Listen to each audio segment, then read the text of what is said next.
uzun çaç nenin kızıdır hoy hoy. Gülün üstüne çıraylar ayının özüdür hoy hoy. Çimen doppa uzun çaç nenin kızıdır hoy hoy. Gülün üstüne çıraylar ayının özüdür hoy hoy. Çok yürekke ot salgan şiirin sözüdür hoy hoy.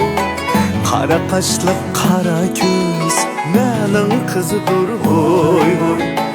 Çok yürekke ot salgan şiirin sözüdür hoy hoy. Kara kaşlı kara göz nenin kızıdır hoy hoy.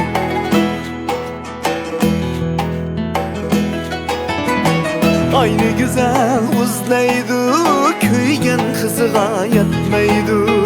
Aynı güzel uzlaydı, vay söygen kızığa yetmeydi.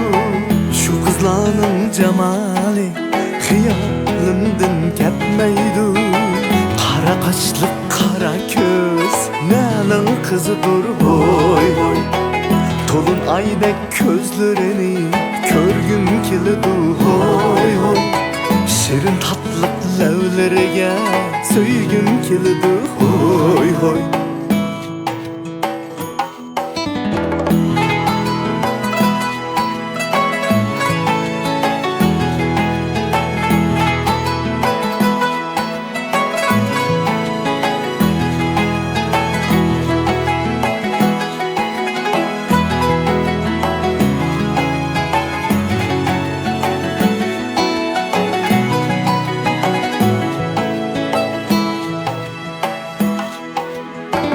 Çimen doppa uzun çaç nenin kızıdır hoy hoy. Gülün üstüne çıraylar ayının özüdür hoy hoy. Çimen doppa uzun çaç nenin kızıdır hoy hoy. Gülün üstüne çıraylar ayının özüdür hoy hoy. Çok yürekke ot salgan şiirin sözüdür hoy hoy. Kara kaşlı kara göz nenin kızıdır hoy hoy.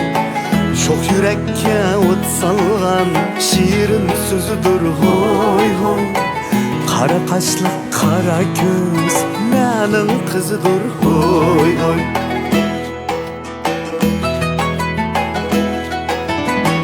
Aynı güzel uzlaydı, köygen kızığa yetmeydi. Aynı güzel uzlaydı, vay söygen kızığa yetmeydi. Şu kızlarının cemali hiyalimden ketmeydi. Kara kaşlı kara göz nenin kızıdır hoy hoy. Tolun aydek gözlerini körgüm kilidi hoy hoy. Şirin tatlık levlerine söygüm kilidi hoy hoy. Şirin tatlık levlerine söygüm kilidi hoy hoy.